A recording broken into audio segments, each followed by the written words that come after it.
My meaningless thoughts are showing me a meaningless world, a meaningless world. My meaningless thoughts are showing me a meaningless world, a meaningless world.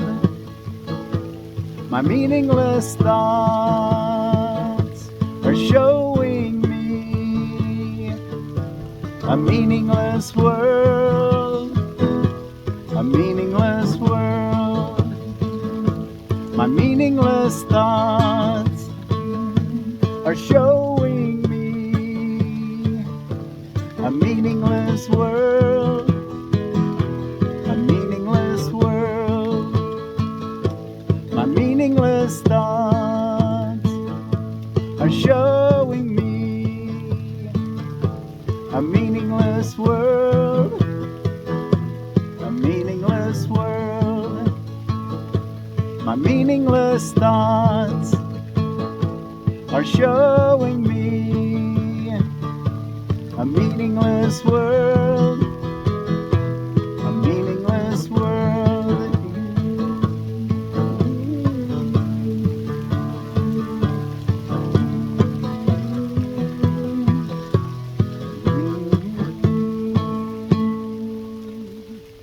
My meaningless thoughts are showing me a meaningless world. And it started raining just about the time I got all set up here. And so I got my umbrella up above my head. So and I'm down in a hollow to where I was kind of anticipating it might rain. So I'm a little bit out of the wind. I'm forgiveness teacher from the Ozarks, Miracle Willie. And we're ready for lesson 11 in A Course in Miracles workbook for students. And we're reading from the Foundation for Inner Peace publication here on Thursday, January the 11th of 2024. My meaningless thoughts are showing me a meaningless world. And let's see, I wonder if I could put my hat on top of my camera to keep most of the rain from blowing in on top of it. Let's try that. Okay, and I may need, it got dark enough, I may even need to get my glasses out just so I can see better. My meaningless thoughts are showing me a meaningless world.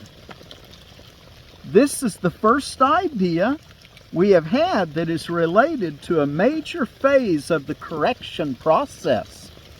Well, that's nice to know. The reversal of the thinking of the world.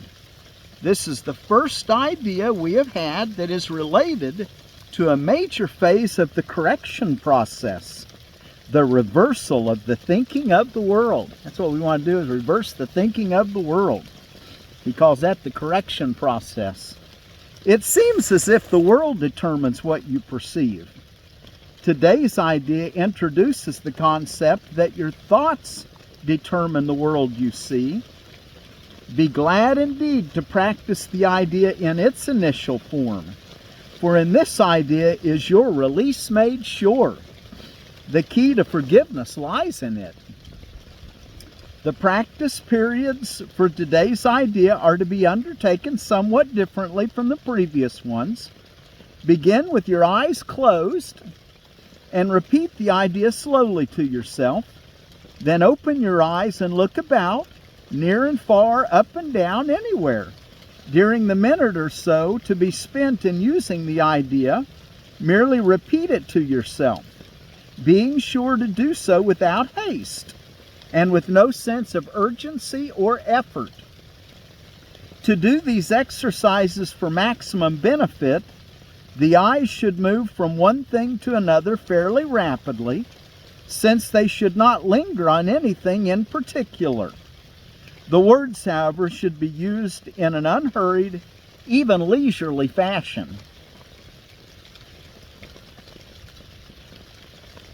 The introduction to this idea in particular should be practiced as casually as possible.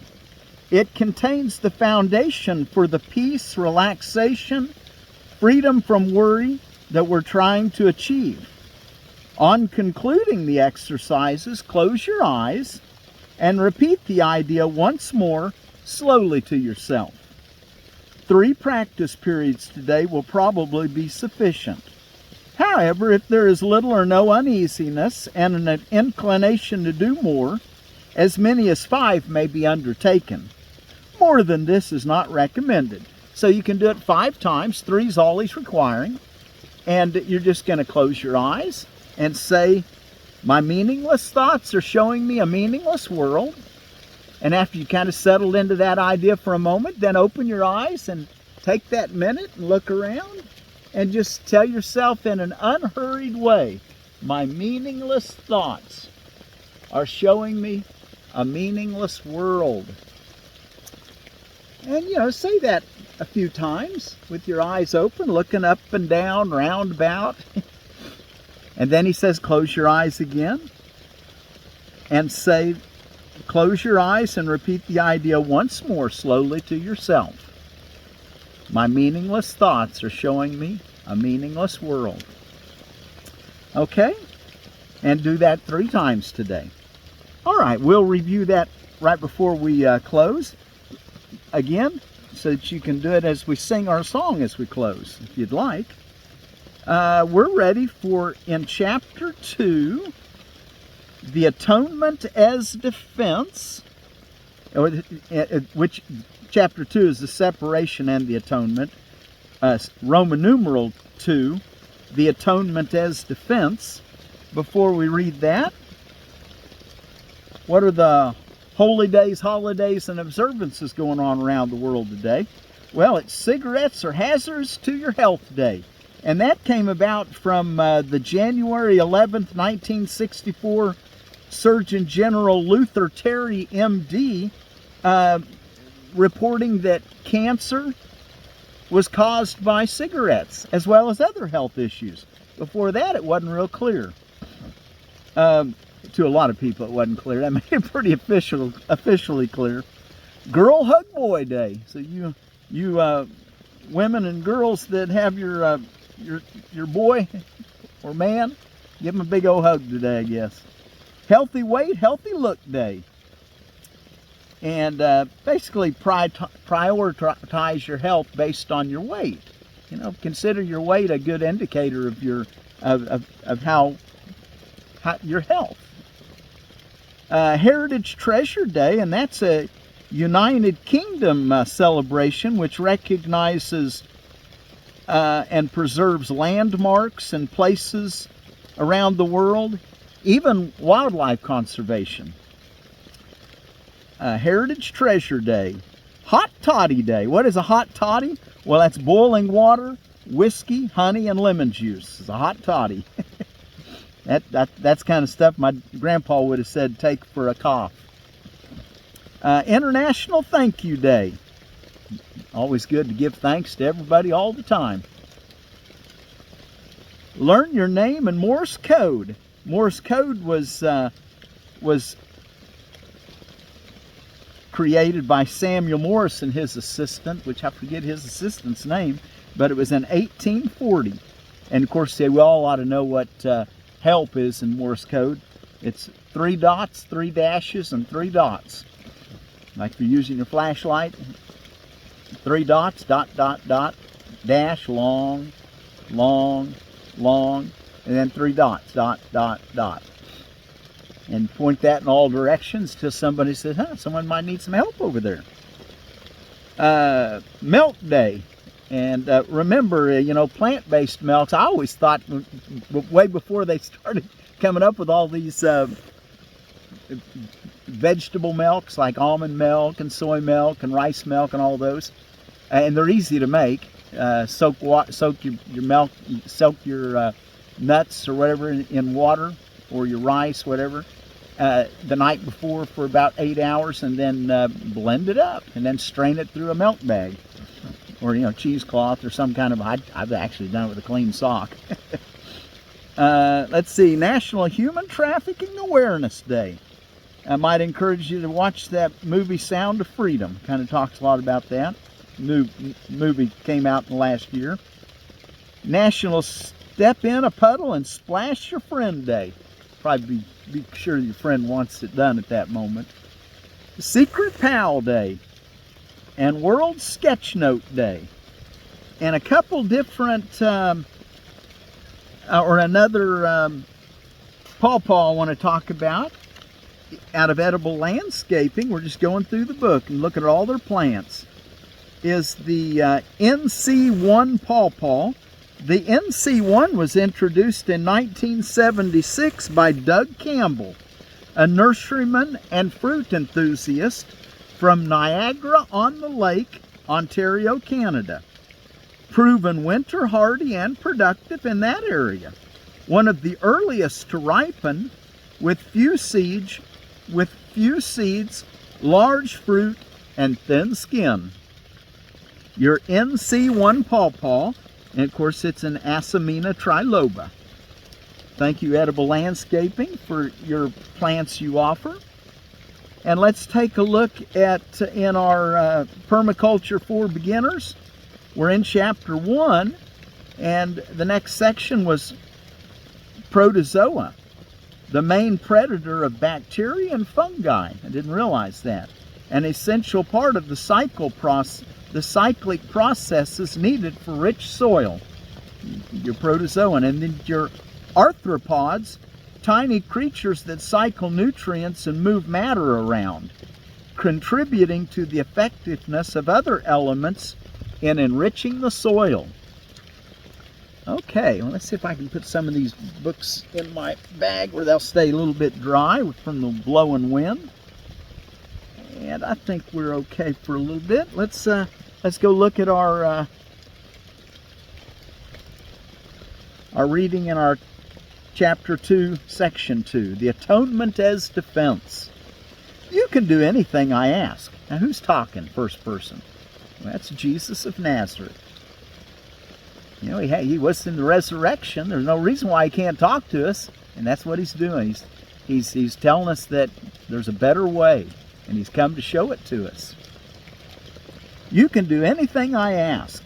I have asked you to perform miracles, and have made it clear that miracles are natural, corrective, healing, and universal. So don't think of miracles as being something beyond your reach. They're natural, he says.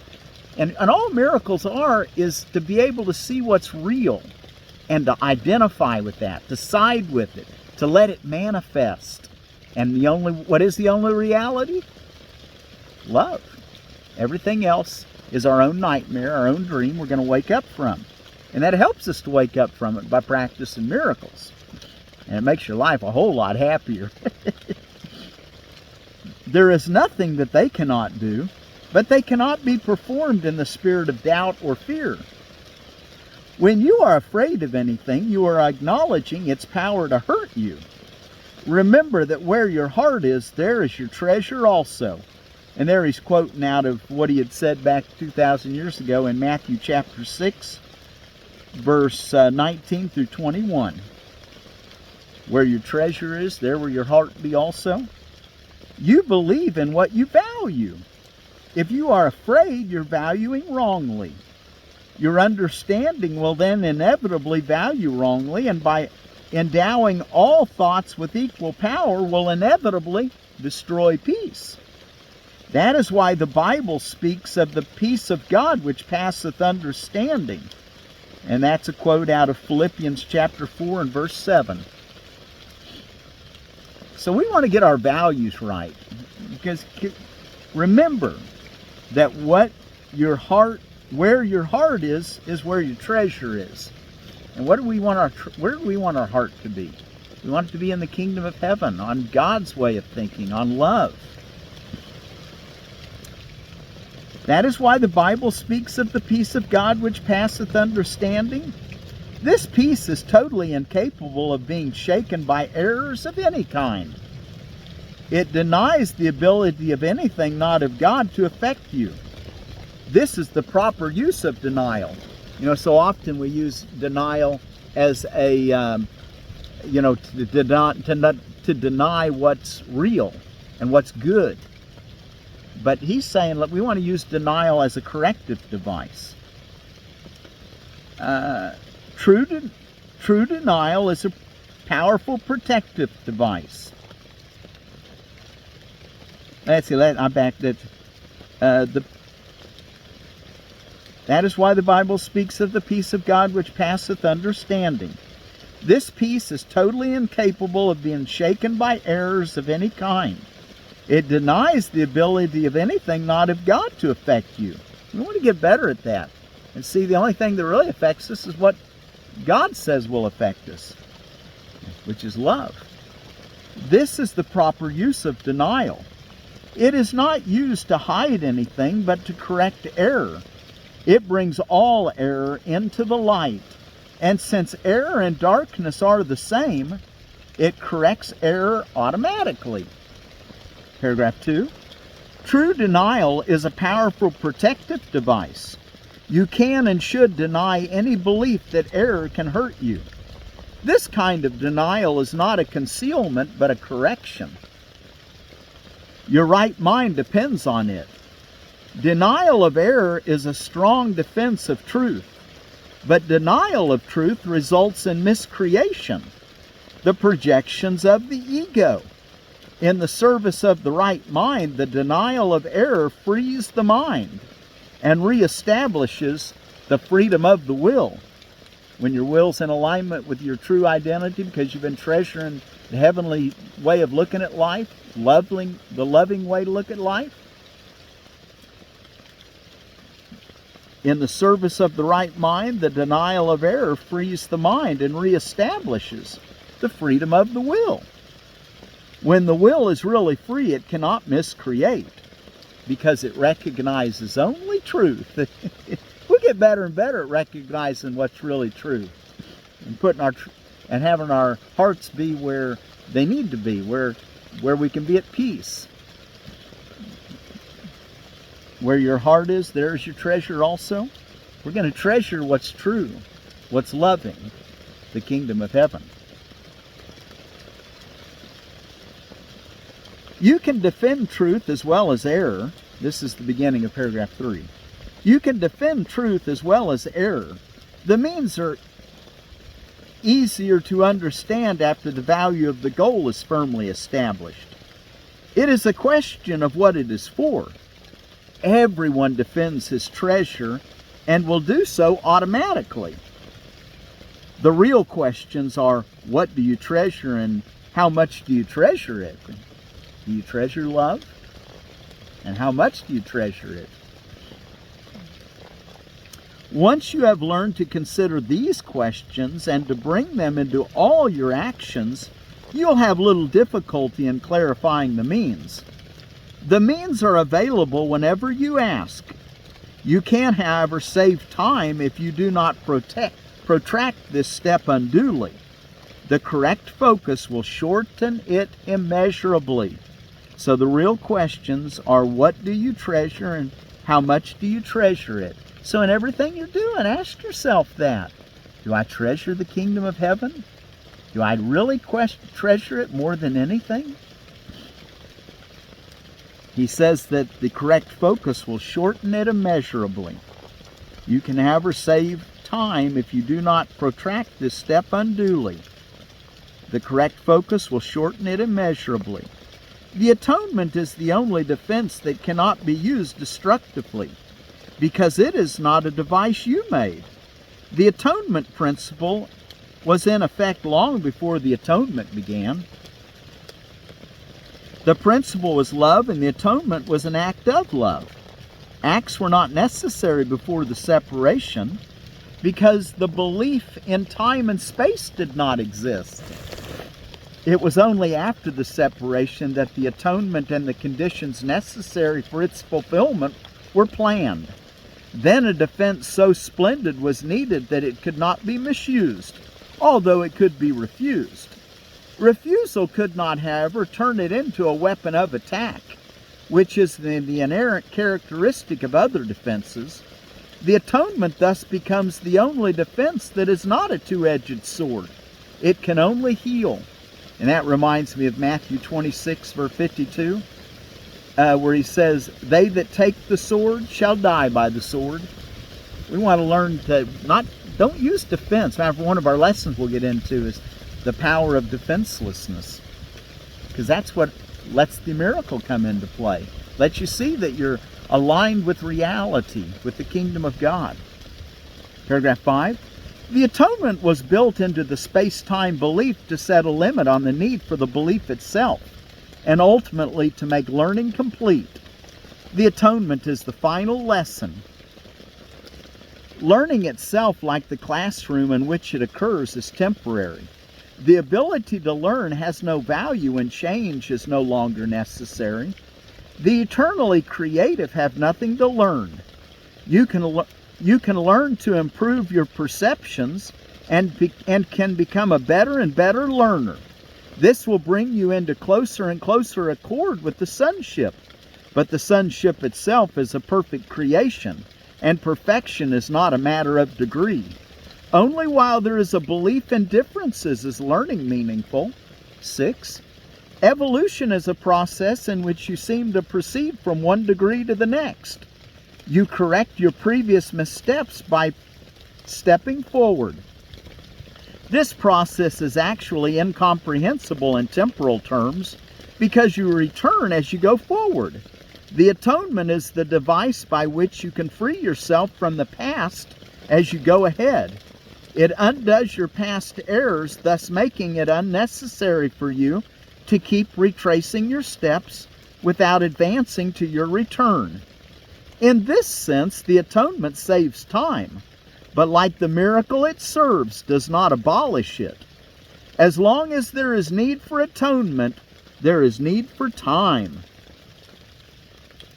But the atonement as a completed plan has a unique relationship to time. Until the atonement is complete, its various phases will proceed in time, but the whole atonement stands at time's end. At that point, the bridge of return has been built. And the last paragraph, 7. The atonement is a total commitment. You may still think this is associated with loss, a total commitment. You may still think this is associated with loss, a mistake all the separated sons of God make in one way or another. We want to learn that total commitment is joy, not loss. It is hard to believe a defense that cannot attack is the best defense. A defense that cannot attack is the best defense. This is what is meant by the meek shall inherit the earth. They will literally take it over because of their strength. And that's a quote out of Matthew chapter 5 and verse 5 when Jesus was talking on the Sermon on the Mount. A two-way defense is inherently weak precisely because it has two edges and can be turned against you very unexpectedly. And that's what he meant when he said, those who live by the sword will die by the sword. Those who live by guns are going to die by guns. We're going to have to reach a place where we learn we don't need to defend ourselves because we are defended. We're defending the wrong thing. We're trying to defend our turf anyway. There's a better way to live. This possibility cannot be controlled except by miracles. The miracle turns the defense of atonement to your real protection. And as you become more and more secure, you assume your natural talent of protecting others, knowing yourself as both a brother and a son. Okay, what a wonderful reading. Okay, back in our lesson today, my meaningless thoughts are showing me a meaningless world. Begin with your eyes closed. Repeat the idea slowly to yourself. Then open your eyes and look about you near and far, up and down, anywhere. During the minute or so to be spent in using the idea, merely repeat it to yourself, being sure to do so without haste and with no sense of urgency or effort. To do these exercises for maximum benefit, the eyes should move from one thing to another fairly rapidly, since they should not linger on anything in particular. The words, however, should be used in an unhurried, even leisurely fashion. The introduction to this idea in particular should be practiced as casually as possible. It contains the foundation for peace, relaxation, and freedom from worry that we're trying to achieve. On concluding the exercises, close your eyes and repeat the idea once more, slowly to yourself. 3 practice periods a day will probably be sufficient. However, if there is little or no uneasiness and an inclination to do more, as many as 5 may be undertaken. More than this is not recommended. Okay. So, my meaningless thoughts are showing me a meaningless world. Just say it once with your eyes closed, and then open your eyes and look about, and say it to yourself a few times. And then close your eyes again and conclude with, my meaningless thoughts are showing me a meaningless world. My meaningless thoughts are showing me a meaningless world. A meaningless world. My meaningless thoughts are showing me a meaningless world. A meaningless world. My meaningless thoughts are showing me a meaningless world. A meaningless world. My meaningless thoughts are showing me a meaningless world.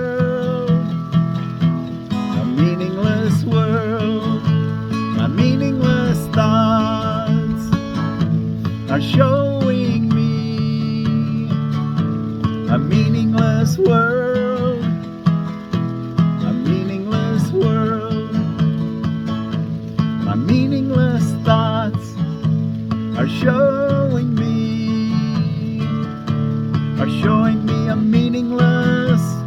meaningless world.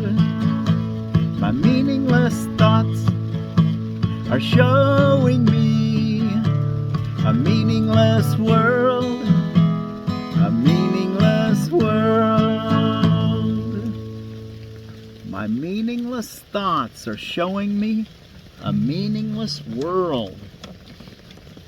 And in honor of our brothers and sisters that consider themselves Islamic, let's use their word for peace today. Salaam. My meaningless world, my meaningless thoughts are showing me a meaningless world. Salaam.